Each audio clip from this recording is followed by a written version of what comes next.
You're listening to Dr. Emma and me on the Tudors, Dynasty, and Beyond podcast. And now, here are your hosts. Hello, and welcome back to the show. I'm Rebecca Larson, joined again by, wait a minute. Hi, Rebecca. Dr. Emma, what is that you have on your ears today? What do you mean? What are you talking about? It looks like you have two women hanging from your ears. Really? Oh, I forgot to take these off before starting the show. Sorry, guys. What on I earth? was just trying my Christmas look. What do you think, Rebecca? Can you guess who these are? Oh, I For those who are just listening, because we have a lot of people who just listen. Yeah. Can you describe what I'm wearing? It looks like she's wearing two Christmas ornaments from her ears of two Tudor women. I'm going to assume one is probably Catherine of Aragon. Bingo! Here we go. Catherine of Aragon. Yeah, and then who's the other one? What do you think? Oh, must be her daughter Mary, huh? Bingo again! You win the big prize. I mean, they're not the most comfortable things to wear. So once you guys get to see them. Yeah, they look. I bought these not at the same time. So she's older than, big surprise, the mom's older. But I got this many, many years ago when I did a research stay in London in 2014. I'm just going to take Catherine off. She's wearing a heart-shaped pendant. Ooh! Is she really? Never noticed. Yeah, I can't see it too well here, but there it is on her bosom. I just don't want to show her bosom too much, just in case she's very, And then last year I decided I had to get her daughter, Mary the First. She's wearing a similar gown. This cross she's wearing is allegedly the cross that Catherine left to her. They're just going to sit here. They tell me things so I can write down and pretend I'm researching. So they're just going to sit there and judge everything we say. Wonderful. Well, you're not going to talk about Catherine at all today, are you? No, not at all. Not at all. That was the only time I'm going to talk about her. I'm just going to say, if you're listening or watching, place your bets now on how long it takes before Emma talks about Catherine. And it's okay. We love it. Hey, Thirsty Thursday, you can make it a drinking game. Every time I say Catherine of Aragon, you drink a shot. I have a feeling a lot of people would be on on the water if you're not drinking alcohol, because Yeah, I'm drinking. Everybody's doing their thing. I'm into drinking tea right now. I told Emma right before we started recording this episode that today, in honor of Catherine of Aragon, I am drinking this new 7-Up, and they're not sponsoring the show by any means. But so why are you talking about it then? Just this pomegranate drink.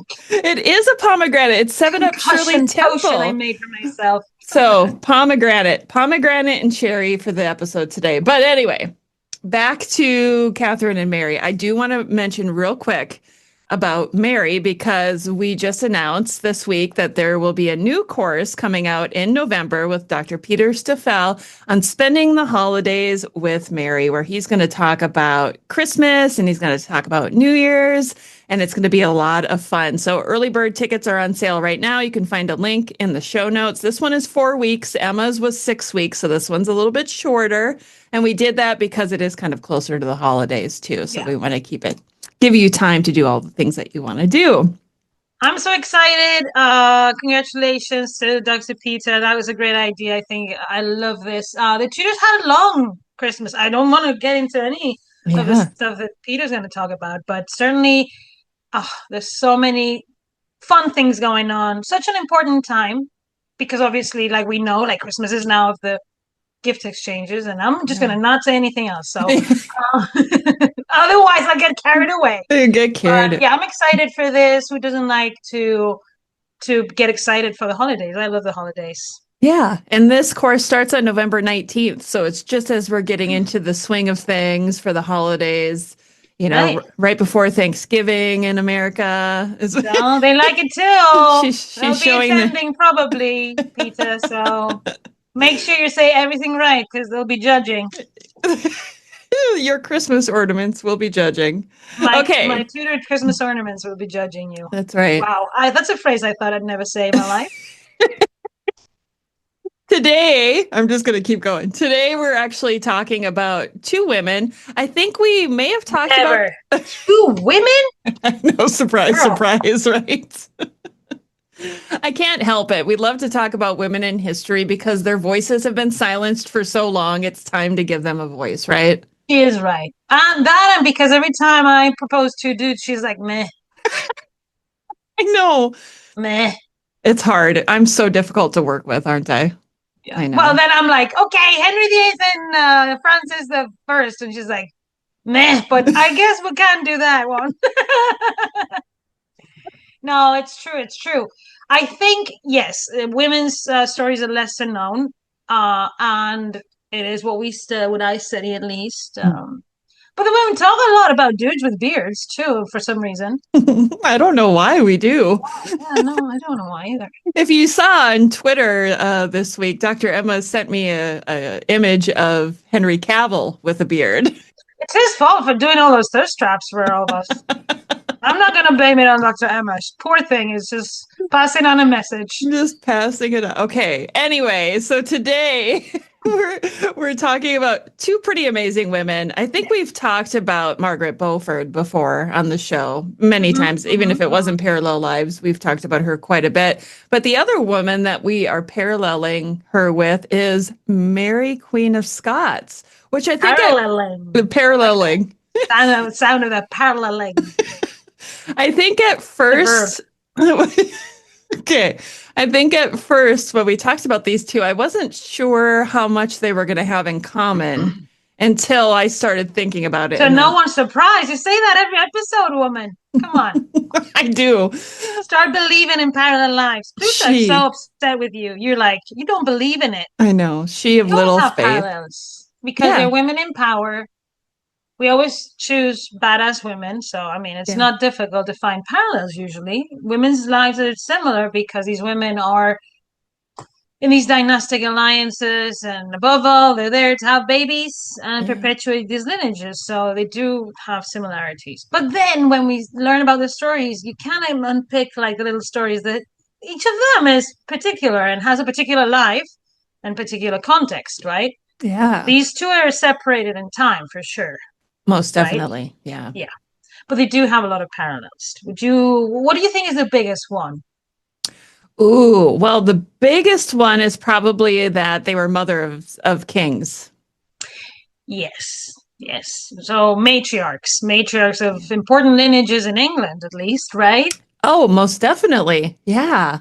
I mean, so the whole modern period that we call mostly was these two women started the dynasty. First, Margaret was really the matriarch of the Tudors, even though it's not her name. It is her who gives birth to the King of England, right? Henry VII, the founder of the Tudor dynasty. Yeah. And Mary is Mary Stuart. And we know what the Stuarts did. So when Elizabeth I died, right? Yes, we do. Yeah. What did they do again? I think they were like, okay, she didn't say who was going to rule after, so my turn. It was James. He was there. He was like, my turn. I'm up. I am so fascinated by the figure of James the First and the Sixth, Mary Stuart's son. Mm-hmm. So another idea for parallel lives and dudes. I'm just going to push this on you. Is actually James and Henry VII. You know. Because they are the first kings of a dynasty too. They have in England James because he's king of Scotland. So James is really the first king of Britain. I think that's very important. And I've been studying one of his portraits that's in the Prado Museum for a long time, and he just has the most magnificent shoes with pearls, and his outfit is just out of this world. And just to learn that all this that I study in the 16th century restarts when he becomes king of England because he wants to get along with the Spanish. So what I study is really good because then we get all these reactivation of the artistic exchanges, and they're fascinating in the 17th century with Anna of Denmark, who is also someone very interested in the alliance with the Habsburgs and has a close relationship to Philip II's daughter, Isabel Eugenia. So Mary, Queen of Scots, is the matriarch of a lineage that really brings a Spanish monarchy closer to England again for some time. And she's connected to the current King of England, correct? Who? Mary, Queen of Scots? Yeah, I think that's where they come down from, is from Mary, Queen of Yeah, well, Scots. that's that. I suppose, right? I didn't look that up, but I guess you're right. And they do have big connections to Scotland and Balmoral, and Yeah. so yes, really, this is the foundation of Great Britain. Mary, Queen of Scots, is the matriarch of Great Britain. That sounds Ooh. big, Yeah, but it that is does. true. It is true. And that in that portrait that I studied, that is in the Prado, in Alejandro Vergara's collection, he's not only wearing those shoes in his hat that is resting on his chair, he has a jewel that he had made specifically to express that he's the king of Britain. And it has three different stones in it to represent the union of the kingdoms. So that is his first international portrait as king of Great Britain. That's in the Prado. This is the Um, one where he's wearing silver, right? And it's full yeah, length. yeah. Okay. It's a magnificent portrait. And I've been studying because of that, James I's portraiture. He's got really good portraits. There's some good artists in Scotland, and Mary, Queen of Scots, who is part of our parallel lives, was painted by Jean Clouet, because she lived in Yes. France, and she has beautiful portraits. And we've talked about the portraits of Mary and how Elizabeth was jealous of her because of her beauty, her Mhm. youth, and I think also her personality. She had a lot of energy. Let's put it that way, Mary Queen of Scots, right? But Yes. Margaret Beaufort had a lot of energy too. It's just depended a little bit how. In Margaret Beaufort's case, it was channeled through her son Yeah. and favoring her son. In Mary Queen of Scots' case, it's before she has her son when she comes back to England, but she's a ruling queen. It's different to Margaret Beaufort. That's a difference, not a parallel, right? Yeah. It's very Yeah. different when a woman is in power than when a woman is attached to power and in close relationship with a powerful person. Henry VII had some mommy issues, I think. Don't you agree? Yeah.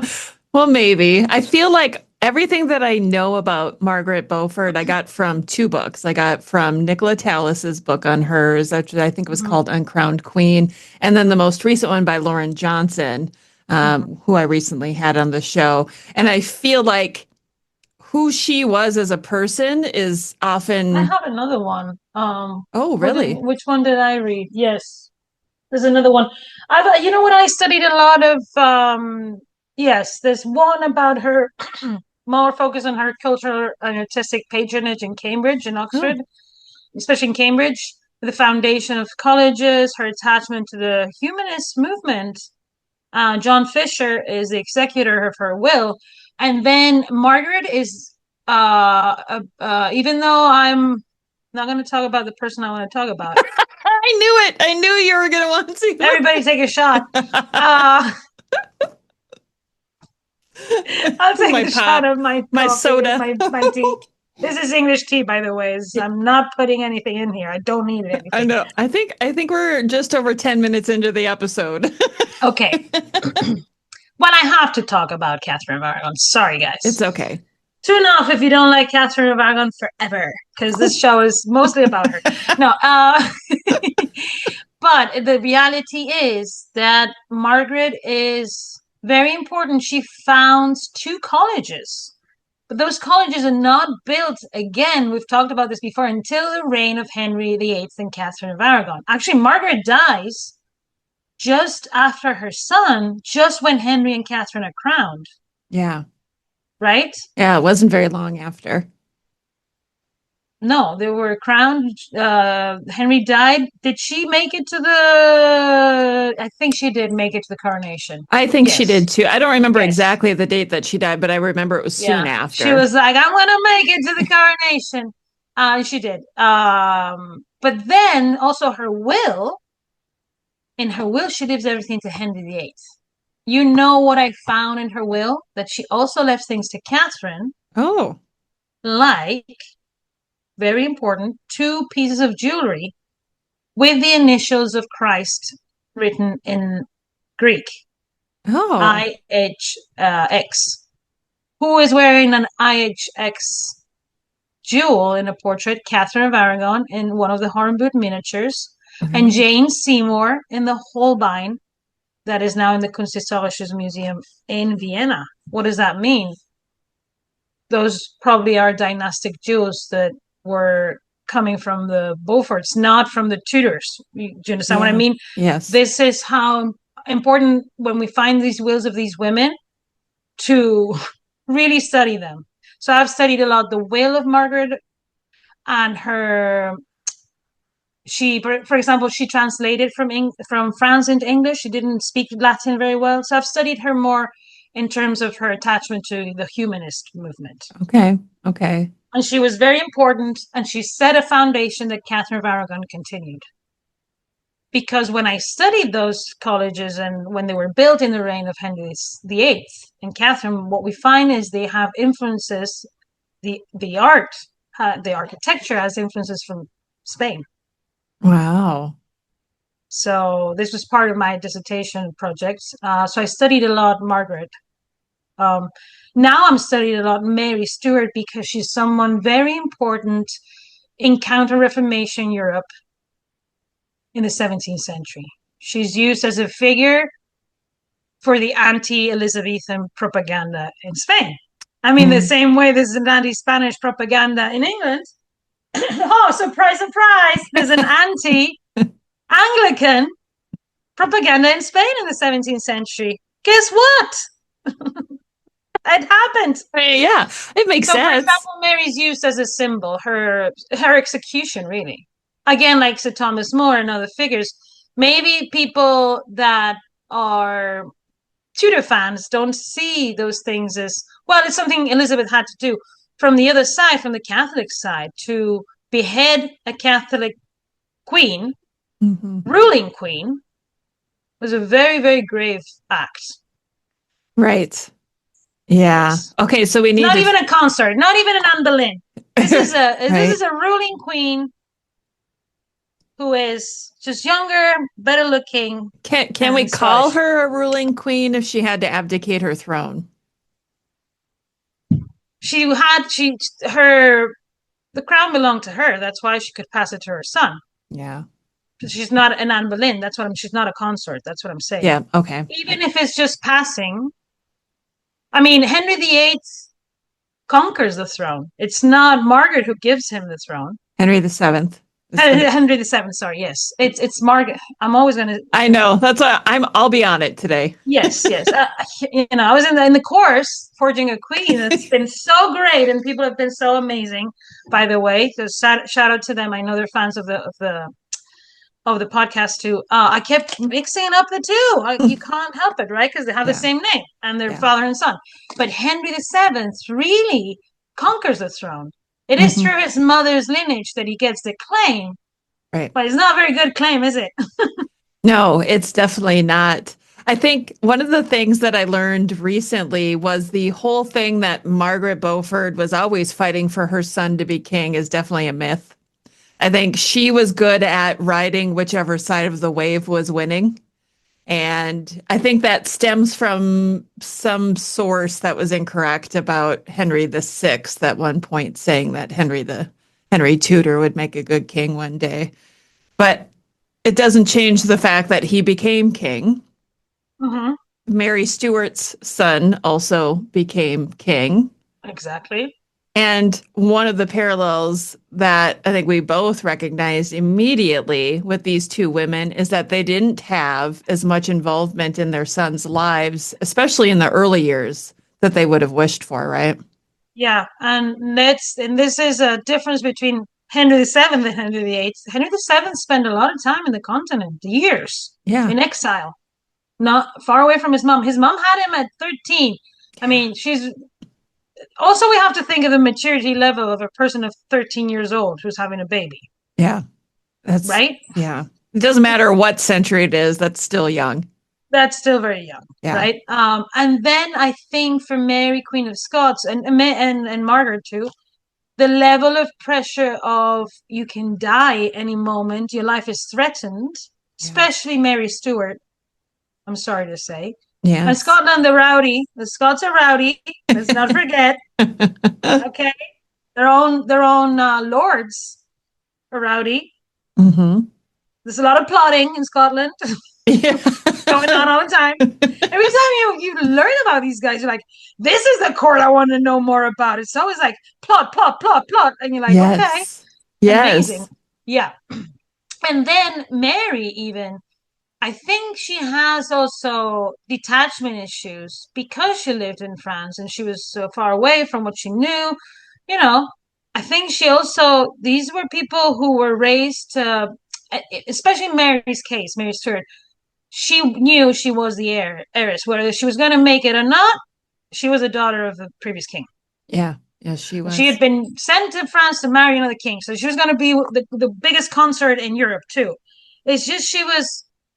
This is the way you get cocky too, because they say, "Oh, she was very cocky with Elizabeth I." Well, Elizabeth I wasn't cocky. Let's just play devil's advocate here, right? Yeah. Mary, Queen of Scots, came from a great lineage, but a rowdy lineage. So she was tough too, and rowdy like the rest of them, you know?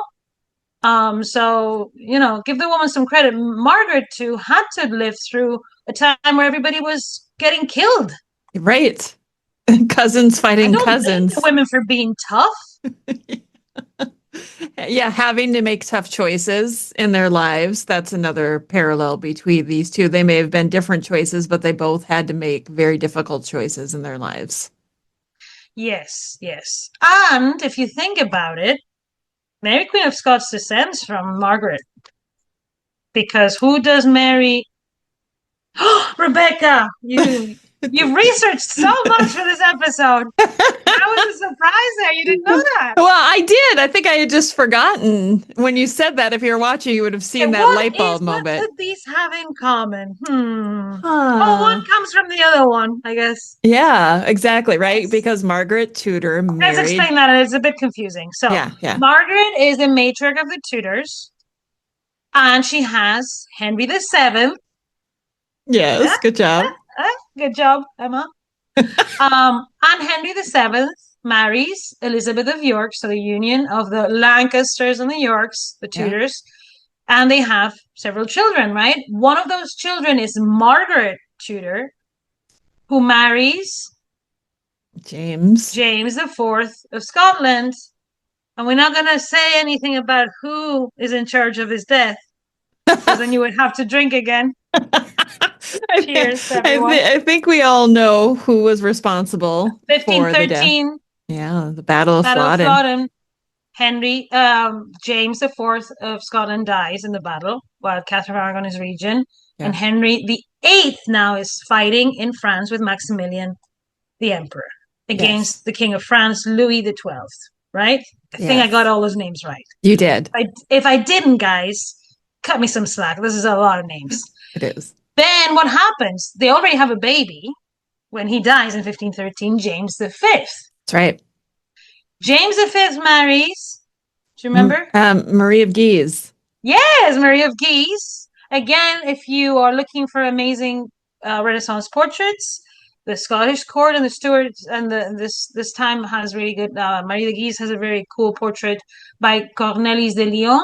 So because the Scots are big allies of the French, they get all these French artists to paint them, and they're very, very good artists too. Yeah. So they marry, and they have, who do they have? Mary Queen of Scots. Mary Stuart. We know her as Mary Queen of Scots, but really she's Mary Stuart. Yeah. But Margaret Tudor was, her grandmother, right? This is where I have to really stop and think about it, right? Grandmother. So yes, they're related. They're related. Okay. Mary Stuart descends from Margaret Beaufort, and this is why Elizabeth is threatened too. And this is why James is able to unite Scotland and England because of Catherine of Aragon. Drink again, guys. Because they are indeed cousins. They are indeed cousins, and Mary has the claim to Scotland that Elizabeth doesn't have because she's the daughter of Henry VIII and Anne Boleyn. Mm-hmm. So on her mother's side, she didn't inherit anything. Let's be clear about that. So in the case of Mary, she has even a claim to unite Britain, and her son does. So that's why Elizabeth I is so, I don't blame the woman either, As soon as she comes back from the continent, she's like, "What are you doing here? What's going on here, lady? What's going on? We're on the same island. I'm not feeling that safe in my throne now."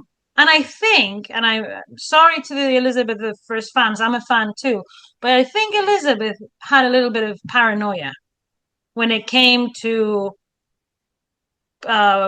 possibly being substituted by Oh, someone else. it's So, Tudor paranoia. It all yeah, started, it's Tudor paranoia. like Henry VII won because of conquest. Like it was all about There was one Tudor maintaining. who didn't have Tudor paranoia, though. Was that Mary by chance? Thank you. She had the power of Spain behind her, right? Well, not only of Spain, I would argue the Habsburgs. So that's a different kind of because it's imperial and it's Yeah. in Europe and Philip was Duke of Burgundy and he was not just a Spanish monarch. He was becoming a Spanish monarch, but he was already very powerful in the Netherlands. He was Lord of the Netherlands. Remember when Mary of Hungary? So yeah, Mary never. I mean, other than when Elizabeth is plotting against her and she puts her in a tower, she always is like, no, Mary. Until I have a baby, Elizabeth is my. I mean, she comes into London with her when she's in her coronation with her, and Anne of Cleves is there too. Mm-hmm. Um, and really, when she dies, what does she write in her will? It's not Philip who is going to write. She could Yeah. have. Yeah. Edward and that would have had he would have had a bigger claim than Lady Jane Grey ever had. Sorry, he was Yeah. already king. There was no Elizabeth. He could have just said you're a traitor because you're not a Catholic. But Mary didn't do that. Mary knew what was the legitimate succession and the throne. And she So respected that. she did. I think for her it was different. She came from a different background, Mm-hmm. a more secure background. She was a bit more secure of her own lineage, but then that obliged her to comply with it. And then Elizabeth, she knew that was her next in king because she was also daughter of Henry VIII. Right. Was the one giving her the claim to the throne anyway, not her mother, who she loved more than anything in the world. Drink again, everyone.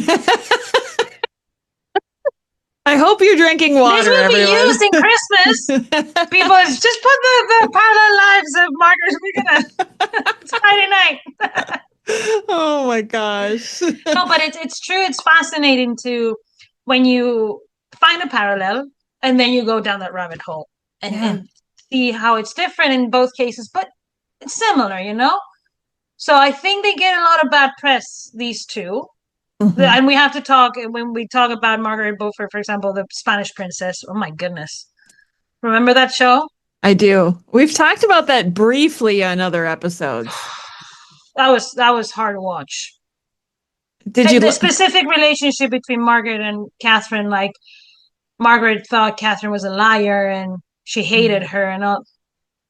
That is such not the truth. Right. That is so manipulated. Sorry to the people who did the show, but they should have done better. Well, it's based off of a book that's historical fiction. Mm. Yeah, then that needs to be a big disclosure or more often or in a way because then that's what people end up thinking is what happened in the reality. So whoa, hang on. Can we talk about the Tudors? Did Henry Cavill was he really like a ringer for Charles Brandon? You brought him up. Just had to say that. Which Henry Cavill are we talking about? Season 1, season 5? Yeah, the earlier seasons when he was still young. Favorites. No, don't do this to me. I know. I'm sorry. I couldn't resist. I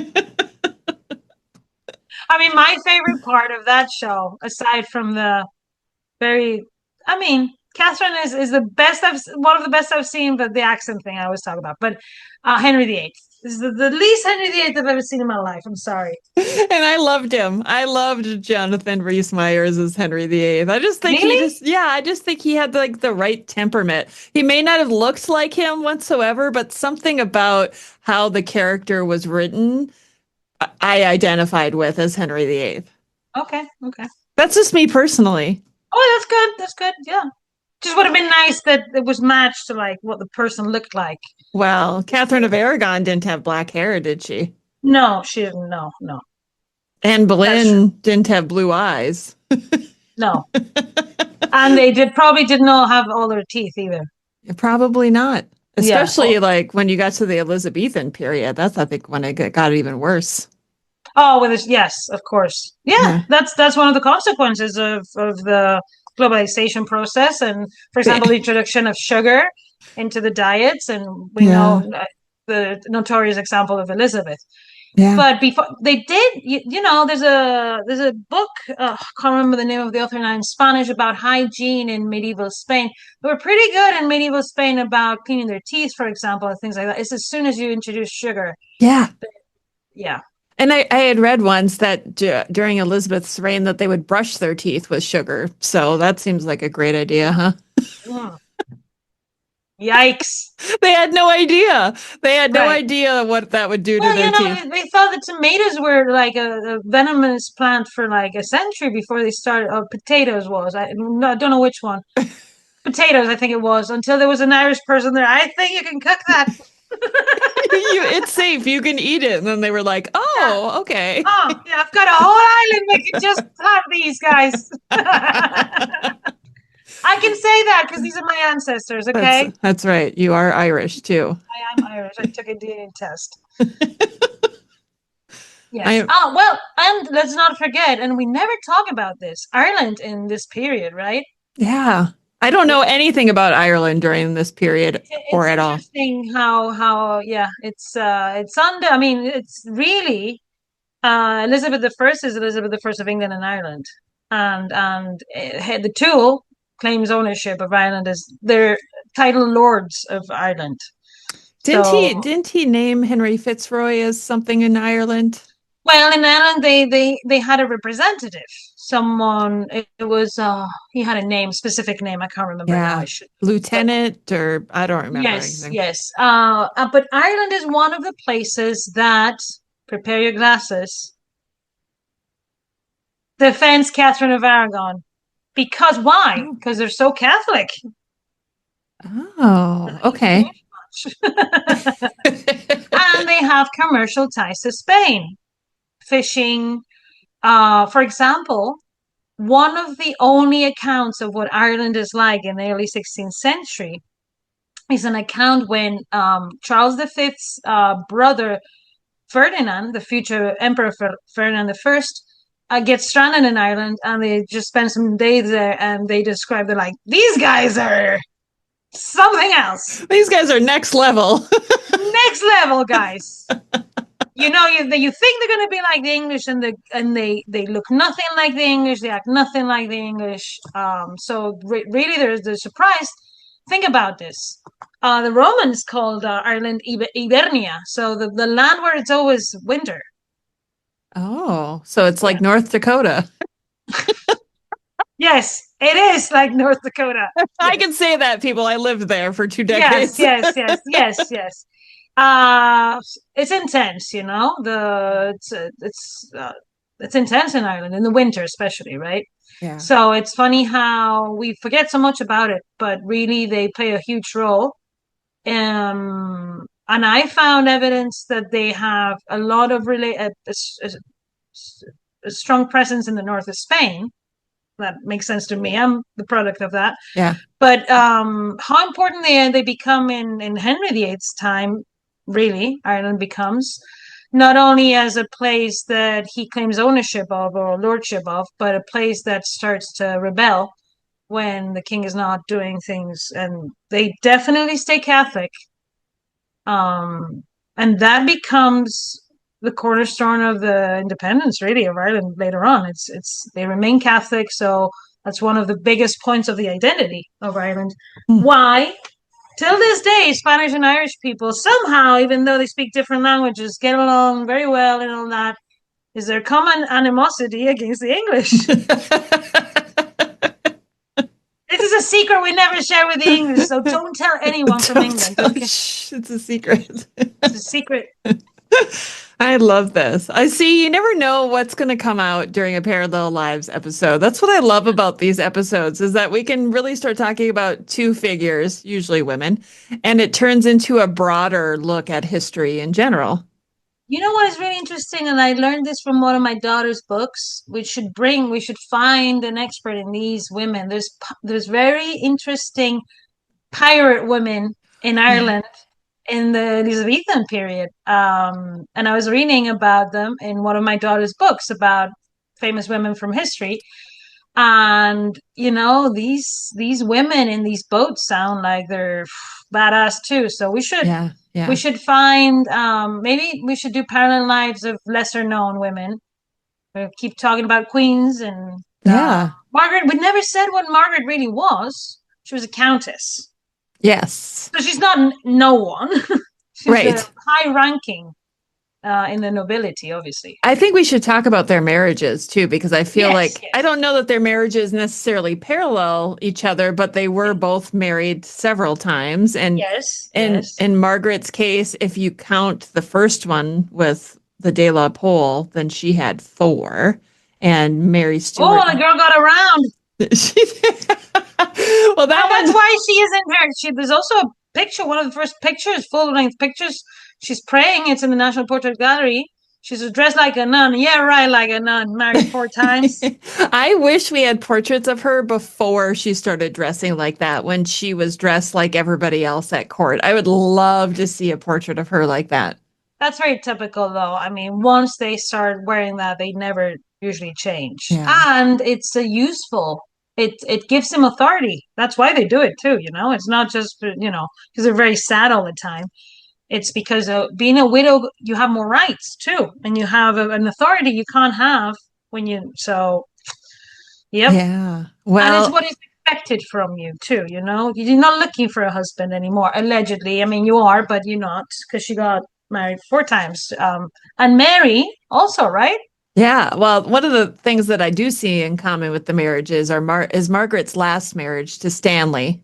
Hmm. Right, because he was kind of like wishy-washy during the reign of Edward, during the Battle of Bosworth. It was which side is he going to choose, right? So he was kind of always that guy who was like, well, we'll see how the tide goes, and I'll go with Yeah. that side.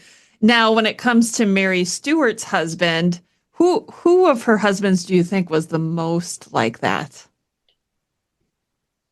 I mean, in my head, who was she married to? Francis the Second, right? That was her Hmm. first Yes. husband. So the son of Francis the First. Yep. Her second husband was, And so she lived in France, and yeah, that's you're not playing in your terrain when you have to go somewhere else to marry someone. yep, Then she comes back home, yeah. um, She and she married marries her cousin, her cousin because why not? Henry But Lord Darnley. yeah, but that enables her to continue with her lineage because he's a Stuart. Yep, So she does an Isabella there, Isabel of Castile, right? yep, Marry your cousin. He's the same name as you. He's the same house, the same lineage. He's the same clan yep. in Strengthen. in Scotland. So strengthen. They didn't know what we know about genetics and all these things. They did this concept. We were just repelled by it, but they didn't have this concept, right? Right. And it was kind of like even encouraged because these people, you didn't have that many options really. And with all the things happening to the kings, your dad dead, the other one dead, the other one dead, all dead, it's difficult. So cousin, that cousin that you see at Christmas, he's looking a lot cuter now that he's grown a beard. You know what I mean? That's When they come gross. back to No, Scotland, he's like, hmm, hmm. she did not see him at Christmas, did she? Come on. Well, no, I don't know, but there was, but I'm sure there was pictures of Mary Yeah, in Scotland while she was gone. yeah. I mean, it was, after all, I mean, think about him. He's like, I'm going to score a queen. Yay. Right? Right. Yeah, it was a win-win for him. Yeah. Okay. And I just, and I know her family pretty well. They're my family too. My family too. Oh my gosh. Okay. So then we get to our third husband who we Like North think Dakota. no, I was gonna say where I live in Minnesota. That's what it's like. The Yeah. the pool is very shallow here for options. Anyway, we're moving on to Mary Stuart's third husband, Bothwell, right? Who, Yes. whether or not she wanted to marry him, do we know for certain? I don't think we do know. No, not for certain. Yeah, so I mean, she wasn't very fortunate. Yes, is that what you try to say? Yeah, she Sounds like. Was it? I was trying to find a parallel in the marriages between Margaret Beaufort's husband Stanley, whatever his first name is, I can't remember, and either her and Mary Stuart's second or third husband. Were there similarities? Like I feel like Henry Stuart, Lord Darnley, probably was a little bit like Margaret Beaufort's last husband. I don't know. Maybe so? I'm stretching.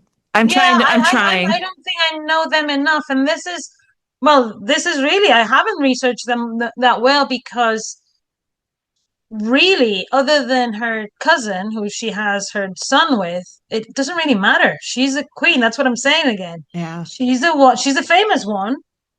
Who knows about I mean, you know about Francis second, if you study a bit her early life of that, but really her husbands are not that famous, right? Right. In case of Margaret Beaufort, I think, are they famous? The only one that you would think of immediately is Edmund Tudor, right? Because why? Because he gives the name to the dynasty, really. And those are the two guys that are only somewhat remarkable in the lives of these two women. Why? Because they are the ones who really transmitting the lineage. Mm-hmm. It is Margaret who gives Henry the legitimacy to go into battle to say, I am a claimant for the Lancastrians because everybody's dead. Right. I am the last. Yeah. For those who don't know, Margaret Beaufort was descended from John of Gaunt. Where was she? Come on. Yes. There's a dubious second line. It was. A marriage it was a bastard line. Which was then legitimized. Oh, that makes it all legitimate. Yeah, you've been a bastard all your life, but now we're just going to do this little ritual and write this little document. Hey, if Parliament says it's true, it's true. I think Parliament said it was true. You can take that with a grain of salt, people. Okay. That's what I'm saying. This is the construction of history, really. Legitimize, that doesn't work that way sometimes, or for many people. And this is why there's so much conflict, because this is happening. These kings getting around, sorry to say, and then having trouble to see who's the legitimate heir, who's not. Right. Well, it would have been a problem for Henry VIII as well with Henry Fitzroy, right? Because he was technically illegitimate, even though Henry recognized him. What would have happened if he had not had Edward VI? Would he have tried to put Henry Fitzroy in the line of succession? Yes, of course he would have. And then what problems was his with natural that? son. Think about this. Yeah. Charles V has his natural daughter to rule for him in the Netherlands. Margaret of Parma. Margaret of Parma. I remember an episode. Who did we parallel Margaret of Parma with? Gosh, was it Margaret of Austria? We've done so many episodes now. Yes, I know. Can't even keep track. We have to, like, when we come up with ideas for episodes, we have to go back and just make sure we haven't done them. Tags, though, in the episodes too, because sometimes these other references come up, and it's good to. I would like to now know who we parallel Margaret of Parma and for which reasons, because you just keep talking about these women, and they all have connections. Really, they depends on the way they're born. What kind of title they're born into. It's not the same to be born from a king, than to marry a king, than to be all those things. So it's very interesting when you pair two people up and then you talk about the context and other names come up and the parallels just pop, right? I love it. This is what I love about doing these parallel lives episodes with you. And I feel like we could do them forever, but you had mentioned in the last episode about doing a historical Tinder, and we got some pretty good feedback on that, didn't we? Oh, really? We got good feedback on historical Tinder? Yeah. How does this work, though, Rebecca? I don't even know. This was your idea. You're the one on Tinder. I am not on Tinder. I have no idea. Girl, I haven't used Tinder. I've never used Tinder. Yeah, I don't know the first thing about Tinder. I'm 85 years old, okay? Oh my gosh. If you're 85, I'm like 90. So I wasn't going to tell anyone, but now that you mention it. No, I think it would work because it's basically not something that is very ingenious. There's a lot of marriage projects that never come to fruition. Yeah. Just picking those up and being like, what would this have been like if Mary Rose would have married Charles V? Right. Mary Rose Tudor would have married Charles V and would have become Empress, Holy Roman Empress, Queen of Spain, and mother to the next king of Spain. Would it have changed the dynamic between England and Spain or the Empire? Would have been his name Charles again? He would have been Philip? Would he have been a Henry? Yeah, right. So who knows, And just because they were related. Or would she have a daughter then? And what would that entailed, or what could have happened, Yeah. And what would have that represented for the relationship between Henry and Charles? Henry wouldn't have been able to divorce Catherine. Yeah, I feel like there is some weight to doing a historical Tinder episode. Maybe we should start with Charles and Mary Rose. That's a good one. That is a good one. I mean, he wasn't the most handsomest prince in the Renaissance, but Titian could always, put a beard on him, throw him on a horse at dawn. I mean, we have to talk about how Titian creates these. He does a favor to all these dudes that are not that good looking. I feel like, I don't know why I had Beyonce in my head about putting a ring on it, instead saying putting a beard on it. Put a beard on it. Putting a ring on it. Well, actually, in his picture we've talked about this picture before of Charles V that is sent to Mary Rose, and we know she has it, and now we deviate and prepare our lives. We're already talking about historical Tinder. He's holding a little rosemary branch, and we've talked a little bit about this. Remember what it was? A reference symbolism. I know you love symbolism. I do love it, but I don't remember this one. It's for Aphrodite. Ooh. Who is Aphrodite? The goddess of love, sex, people, sex. Yeah, okay. So Charles was sending a message. He's like, it's not just a chin that you're going to see. I am a sexual beast. I am a sexual beast. Look at my chin. You're going to have babies with gigantic chins, woman. Oh my God. Get ready. Yeah. Yeah. So that's the picture that she was carrying around when she was painted as Princess of Castile. She was styled princess. So imagine in the Tudor court, she would walk around and people would bow to her as the Princess of Castile, not as the sister of the King of England anymore. Yeah. So imagine what that did to women while they were still in the courts, to their status. They were sent jewels. They would start to dress differently. They would learn the language and the customs. They would get a picture of the guy with some rosemary saying, "Hey, I'm waiting for you here in Flanders." I don't know if you ever watched Seinfeld, but I imagine that episode where George Costanza has himself painted on a chaise lounge, and he's like just wearing his underwear. Exactly, kind of like that. But in the 16th century codes of portraiture, it's a little branch of rosemary, okay? But everybody knew what it meant, okay? Everybody knew. So when that arrived, I'm sure it was Catherine, Catherine Margon, drink again, everyone. I'm sure it was Catherine who gave it to her and explained to her, because Catherine knew about all these symbols. She'd been raised in a court where this was much more prominent. She would have been like, "Do you know what that means? But I have to get you some 90s ready for when you go over."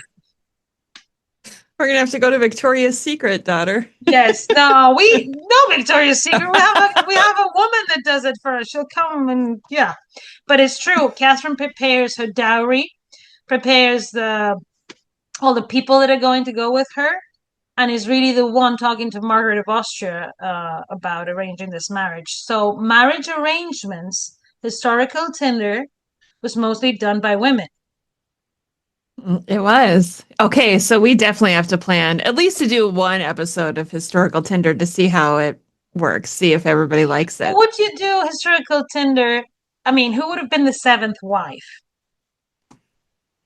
Oh my gosh. Yeah, that's something to think about. I can't say just off the top of my head. Do you have a suggestion already? Well, Margaret of Austria could have been Mm. Henry VIII's wife. Remember, there was a project to Yeah. when Henry actually rejects Catherine Mm. while Henry VII is still alive because Henry VII is negotiating with Crybaby That's right. and sends two pictures of Margaret to marry Henry VII. But afterwards, when Crybaby's dead, they retake that when Henry VII is like, Fernando's not sending the money. We're not going to marry Henry to Catherine. We're going to marry Henry to Margaret of Austria. And Catherine is like, Dad, if you don't send the money, they're going to marry to Margaret. And she's Right. like, this can't have some. She's like, then I have to come back home, Dad. And so, Yeah. and he's like, whoa, whoa, Then there's whoa. only the old guy left. No, because he was dead by then. No, she would have been stranded in England and probably a bit like Anne of Cleves would have found a way to either go into a convent or maybe return home or Yeah. Just probably live. engage in another marriage. I mean, with someone else. Don't think they would have left Spanish Infanta just lingering aside. That something, Wait, we can talk about it. Yeah. Oh, Emma, parallel lives. We've come to the end of this episode again. They all go so fast, don't they? Yeah, and these women are amazing. I mean, they do kind of like represent two different eras, I think. Margaret is like the end of the Middle Ages, right? Yeah. Yep. But she's already doing things that announce the Renaissance. And I think for me, Mary Stuart is one of the most infamous female monarchs. It's not just that, she made mistakes, yes, but she was a human in a very difficult position. Mhm. She needs a bit more credit, for the life she had. So I do For like sure. Mary Stuart. I can't. I think that movie with what was her name? I think she's an Irish actress. Yeah, the one I can't pronounce. Yes, she's a very. I thought she convinced me as Mary Stuart, and I did like her energy and her story. So even the people who weren't great is like, let's study them. They have great moments in life too. Yeah, I think Mary Stuart is a very dramatic character. That's why I like her. she is. I like her too. And And I'm but studying potentially a portrait of her in the Ooh. Prado Museum. Oh, exciting. More on that I can't. And you're about soon. to leave for a very exciting trip too, aren't you? You want to Yes. tell everybody about it? Yes, I do want to tell everyone. This weekend I'm going all the way to Connecticut to the Yale Center for British Art, where I'll be doing my research stay as a visiting fellow for 6 weeks. I just got So it's goosebumps. so exciting. Thank you to Gemma Field, Dr. Gemma Field, who's been invited here and been a guest. For opening the doors of this amazing place. I'm going to study their miniature portraits. And these are the early ones, especially. They have a magnificent Holbein one, Jean Clouet. These artists we Oh talk my about, gosh. and a Hornbaum miniature So portrait of probably who? Mary. that's like, are you going to be able to share any of this while you're there, or is that going to all have to be kept secret? We'll find out next week. Oh, I can't wait. It's all so very exciting. Do you think I'm not going to share stuff? Come on. Nobody believes that. You're going to get there and they're going to be like, Dr. I'm Emma, gonna be like, hi guys, this is my new blog. It's Dr. Emma at the Yale Center for British Art. here's everything I've discovered Well, so think far. about this. They've remodeled this amazing Yeah. building where it is at. This is an artistic building made by Louis Kahn, designed by Louis Kahn. It's incredible. I can't think I'm so lucky that I'm going there. And I can't thank enough the team. They've been so great too. I mean, I'm set up for everything. I'm getting a bit nervous, the anticipation. Good Yeah. nervous, not bad nervous, but nervous. It's going to be so fun. You're going to have such a great time and you're I've just never gonna... been there either, and I'm a person who does like to go to new places. I can't wait to see what that part of the United States looks like, New Haven, Connecticut. I'm sure it's wonderful. I I've wish. heard it looks a bit like England. So I'm Oh, excited about that. Yeah. See, I've never been to the East Coast, and that is definitely The on my campus, bucket. the Yale campus apparently is a bit inspired in campuses in Britain. So, Oh, you're gonna have to post pictures so that we can see too. oh, I'm sure I will. I love it. So while Emma is off doing her amazing research at the Yale Center for Art, I always forget what it's called. And if there's not anybody in the area, on the 18th of November, there's a lecture I'll be giving on the hornbound miniature of an unknown lady. And it's open to everyone. You just have to pre-register. So if anyone's in the East Coast and wants to come and see that, it's open to the public. And the museum is open to the public. So anyone who's in New Haven, come and say hi. I'm sure I'll be there. Yeah, we definitely have listeners on the East Coast, that's for sure. Oh, Well, I can't wait to be back. It's been years since I've been to the East Coast. I mean, when I fly to Europe sometimes, but when you're in a layover in an airport, that doesn't count. I no. can't wait. I can't wait. I I'm so can't excited. wait. Well, while Emma's doing that, I'm just going to be over here and I'm going to keep publishing stuff on my Substack on my Thomas Seymour research. Yes. And I've been so excited at the feedback that I've gotten so far. Every Wednesday, I put out another chapter or section from the book that I've written so far. And on Mondays, I just put out just general articles about my research and kind of some of the things that I've learned along the way that aren't necessarily in the book. So it's been a lot of fun. I feel like we're both kind of heading in a I have fun a request direction. for you, Rebecca, on your what you're posting. Yeah. You know the letter we always talk about with the paint tricks? Yes. Do you Okay. think you could You want me to do write this something? favor to Dr. Emma and post about that, please? I can do that. I'll do that as one of my free articles on Mondays. You're so generous. That's why we Just love you, Rebecca. just for you. Only for Oh, you. thank you. I'll miss Well, you, but uh, I'll be back soon. 6 weeks fly. And we are yeah, at the time of the year that time flies, especially when you're having fun with Dr. Peter and Mary the First and Christmas, you that's know? right. I can't. Oh, She's like, there she is. sign up for the chorus, people. And Catherine of Aragon approves. So I love it. drink Well, your last drink because I already yes. mentioned her again. Dr. Emma, thank you so much for joining me again today for another episode of Parallel Lives, and we'll see you again next week. Thank you, Rebecca. Have a great day, guys. Bye bye. Thanks for listening to the latest episode of Dr. Emma and Me. If you enjoyed this episode, please take a moment to rate and review the show. It really helps more people find it. Don't forget to follow or subscribe so you'll know as soon as a new episode drops.